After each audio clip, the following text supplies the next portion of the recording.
My name is Angelica. Welcome back to my channel. So we are picking up where we left off. Part two, or should I say the second video in this series. So I wanted to talk to you guys about what I'm doing now, or what I'm trying to do now, right? Okay, so we're talking about post-COVID and what the plans are to get back in shape, especially as a fitness instructor. You know, want to look good, and I'm not for the skinny team. I'm for the fit team. I want to look good. I want to feel healthy. I want to be healthy, right? So for me, it's not about a number on the scale. It's about how am I looking? How am I feeling? Am I active? What am I doing to take care of me? When I threw my scale out, or should I say I threw the batteries out because I still have the scale. That's when I got fit, and I was the leanest I had ever been in my life without getting stuck on a number. I just focused on being active and consistent. And I inserted some pictures in my first video. Maybe I'll insert one here, I'm not sure. Because the point now of what we're talking about is, okay, how are we going to clean up after the disaster of COVID and get back into what works? I can't go back to pre-COVID because 2018 is a long time ago. It doesn't exist. So what does post-COVID fit life look like? What does being healthy look like? So I think we touched a little bit on this in the first video, maybe not. So unfortunately, I'm just glancing down at my notes, I'm dealing with an injury, unfortunately. So post-COVID is very interesting. So up until April, I was teaching like I normally do, 3 times a week. But probably for the past 6 months, I was dealing with my back going out on me. In the past, when my back has gone out, it's because I'm tired. I'm having a moment, I need to rest, and I'll bounce back. Unfortunately, this time around, the bounce back wasn't quick. You know, it wasn't a hop, it wasn't a skip. I can't even say there was a bounce back. I was kind of throwing out my back, and it was happening one to 2 times a week, and which is way too frequent. Like me dealing with it every couple months, like every 6 months. That was normal at one point. Now I had gotten to the point where it's happening weekly from like November, December through like April. It was terrible. Unfortunately, I exasperated it, and I went to go visit some family, and my family members had just moved into their home, their new place, and the guest room didn't have a regular bed yet. There was a blow up. You know, listen, I'm down for the cause. I'm not too bougie. So I was just like, all right, I really want to see y'all. I haven't seen y'all in 2 years. I had seen them since 2018, so 3 years. I was like, you know, I'm coming. I'll soldier it out, do what I have to do. I should say I am picky about the bed that I sleep in, with the exception of me visiting my family back in April. I decided not to be picky because I wanted to see them. It was a sacrifice. It was a regretful sacrifice. Unfortunately, when you're sleeping on air and you've got all of this weight, I am a very healthy woman.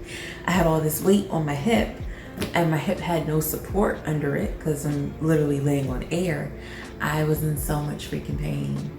I couldn't walk. I was in so much pain.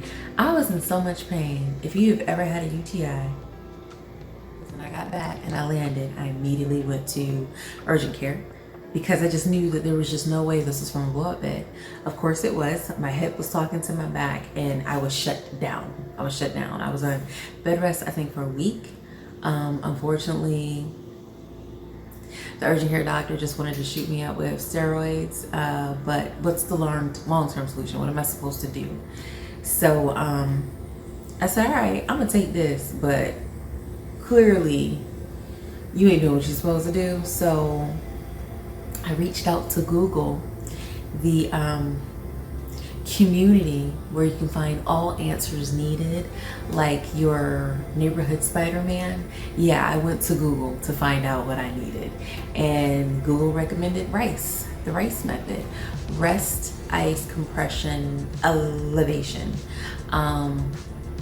So cool. I rested. I actually alternated between ice and heat. I skipped compression because I was just like, I don't know how I'm gonna compress my hip. I know my leggings are tight, but I don't think this is enough. So I did RIE. I did RIE. I elevated, and that did help. Where to the point I could start walking again. But even for a while there, I couldn't walk, like just do like a 30-minute walk, like for I could do a 30-minute, but I couldn't do like an hour walk because it would aggravate it, and I would literally be on bed rest the next day. So I had to take it slow, and I'm still being very careful right now. I saw 2 chiros. Thank you God for Black doctors, because they care. So the first chiro gave me a consult, who was like, I don't think I should adjust you, and I think you need physical therapy first. And I was just like, damn, I was hoping I could start teaching next week. And he was like, nah. So I went to physical therapist he recommended, who actually doubles as a physical therapist and a chiro, Dr. Joy. She's freaking amazing, and she's an absolute joy. So I went to her, and it's been great so far. It is still a journey, but it is improving. So I'm happy about that. But now that leaves me to, what am I supposed to do to work out? Because her test for me was, okay, in order to know if you can start teaching again, do someone else's class and see how you fare. So I teach, normally right now I'm teaching about, or I was teaching about 3 times a week, a 1-hour class. So I said, all right, I'll do this Afrobeat workout on YouTube for 25 minutes. Bruh. Kicked my behind. I was on team struggle. I can't do a lot of jumping because there's a lot of pressure there, and you don't want your back to be doing this with your spine. So even with modification, it kicked my butt, and I said, okay, I am definitely not ready. So teaching is suspended indefinitely at the moment, and that's unfortunate because I miss my community. My community is great. They have been checking in on me. They've been holding each other accountable. They send messages pretty much every day like, hey, I'm doing this for my workout. What are y'all doing? Okay, they're just like, well, until Angelica start teaching again, what are you doing? So I love that they're holding each other accountable. I have an amazing group of clients, and I would not trade them. I wouldn't ask for better clients because I just think they are just upper echelon. I have amazing clients. So I'm really, really grateful for that. I'm so grateful for them. So shout out to the Dance Again crew. So yeah, no dancing. And so now I'm adjusting to figure out, okay, well, what will work? Because at one point I was also into weightlifting. I still enjoy weightlifting. I think because I've been teaching dance for the past several years, it's been hard to shift. I average about 2 to 3 times a week for weightlifting, but at one point in my life, I was doing CrossFit. CrossFit was fun. CrossFit would make you feel like a shero because you will realize just how strong you are and how amazing you are, and that your body can do anything if you try it and keep trying it. And then you start to see the belief in place. Oh my gosh. With CrossFit, I didn't lose much weight, but you couldn't tell because I put on muscle and I was lean AF. Your girl looked good. And then with doing dance 6 times a week, I had to do more dancing to stay lean like that. With CrossFit, I could do less work. I could do CrossFit 45 times a week, but I was teaching 6 times a week as a dancer. So I will say, for anyone that's on their weight loss journey, do both because it's going to give you balance. Do not skip on those weights. If you're intimidated, start with a YouTube video, start with a trainer. Especially if you're at a gym, have a trainer walk you around and get you comfortable with the machine so you know what you're doing, or getting comfortable with free weights. But don't be intimidated, don't skip it. Also, if you're in a weightlifting, don't skip cardio. You need that for your heart, for your cardiovascular system. It truly is a balance. One is not better. So now that I can't do either of those categories, it's like, what do I do right now? And I'm finding that all of the exercises I clowned or avoided because I didn't think it was enough to lose weight, I am now having to do yoga, walking, and Pilates. I think I mentioned in my first video about Pilates. I can't do one finger. I think I mentioned in my first video about Pilates. I did it during when I was dancing, when I was memory or my phone died. I don't know, one or the other. So it's been a few days. So I'm just coming back to wrap up this video. So I think I left off just saying that I'm just doing exercises that I would not normally do in order to move the number on the scale. And I'm trying not to be so caught up with the number on the scale because, you know, when I got rid of my scale in the past and just focused on being active and happy, that really did work for me. That did wonders for me. And I didn't move the scale tremendously, but I lost dress sizes and I lost inches and I looked fantastic and I felt great. So that is my focus. My concern with doing stuff that I consider lightweight or not as heavy or as hard hitting, such as like, you know, full out cardio like dancing or lifting weights, and doing lighter things like yoga and Pilates and walking. My concern is, what if, you know, I don't get back to really, that's not the right attitude to have, because I know I'll get back to a healthier weight, but it's just kind of messing with my psyche, because in my head and in my body I feel like it's not enough. Although I will say three things about all of those.